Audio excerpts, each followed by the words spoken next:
Salamu alaikum. Nk'ibisanzwe uyu munsi byari ibirori aho abayisilamu uyu munsi bahuriye mu bice bitandukanye by'igihugu bizihiza umunsi mukuru w'Eid. Isengesho ryo kwizihiza uyu munsi ku rwego rw'igihugu byabereye muri Kigali Pele Stadium i Nyamirambo guhera saa 12 z'igitondo. Nanone rikaba ryitabiriwe n'abayisilamu benshi kuko stade yari yuzuye.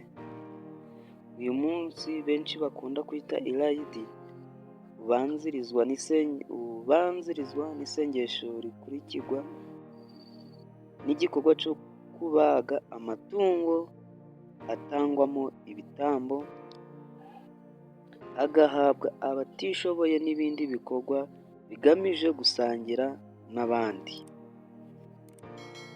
Minani Hemedi uyu ni umwe mu bayisilamu bijije uyu munsi mukuru i Nyamirambo, yabwiye ikinyamakuru Igihe ko kuri bo ari nk'umuganura, nanone kandi ko bawukoresha basabana n'abandi. Yagize ati ni umunsi sogokuruza wacu intumwa Ibrahimu yategetswe gutambaho igitambo.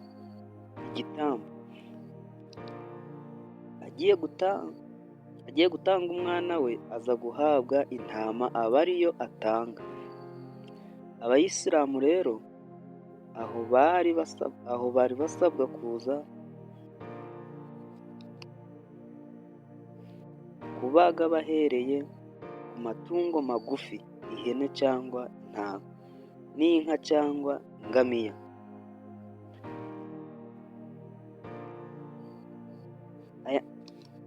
Aya matungo aba arimo igice kimwe umuntu ashobora kurya we hamwe n'umuryango we, icyo agomba guha abaturanyi, icyo agomba guha abatishoboye. Uyu munsi wizihizwa mu minsi 3 ku buryo umuntu ashobora kubaga uwo munsi cyangwa ukurikiyeho. Nanone kandi abo asangira nabo baba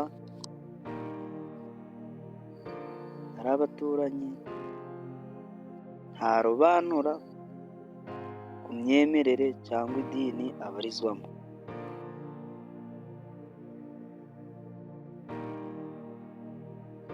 Iyakaremye nawe yavuze ko abayisilamu bizihiza uyu munsi bazirikana guca bugufi no kwimakaza urukundo bigiye kuri Aburahamu ubwo yemeraga gutamba umwana we. Yagize ati ubundi Aburahamu tumwigiraho amasomo menshi, arimo kugira umuryango no kuwuha agaciro. Amasomo ya kabiri ni ukubaha Imana mu buryo bw'ikirenga. Ubundi icyari kigambiriwe kuri Aburahamu ntabwo kwari ugutamba umwana we, ahubwo byari ukugerageza ukwemera kwe no guca bugufi by'ukuri. Mufti w'u Rwanda Sindayigaya yavuze ko umunsi wa Eid ari umwe mu minsi mikuru ikomeye mu idini rya Islam. Abasaba kuwizihiza mu byishimo kandi barangwa n'urukundo. Yagize ati igitambo ni inyungu yo kwimakaza urukundo, ariko ni ifunguro rifasha n'abatishoboye kugira ngo nabo bishimane n'imiryango yabo ku munsi w'Eid, kuko ari umunsi w'ibyishimo. Yasabye abayisilamu kurangwa no kubaha Imana, kwitondera amategeko yayo, gukunda igihugu, guharanira kugikunda no kugiteza imbere. Yakomeje agira ati none kandi ko nk'idini rya Isilamu mu Rwanda biteganyijwe ko habagwa inka 300 zatwaye arenga miliyoni 190 z'amafaranga y'u Rwanda, zigahabwa abatishoboye mu bice bitandukanye by'igihugu. Ku rwego rw'igihugu, igikorwa cyo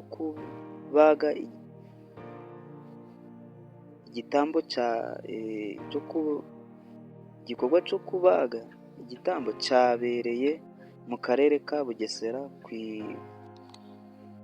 ibagiro rya Ntarama. Yavuze ko kandi umuryango w'Abayisilamu mu Rwanda ukomeje ibikorwa bitandukanye bigamije kongera umubare w'abayoboke bayo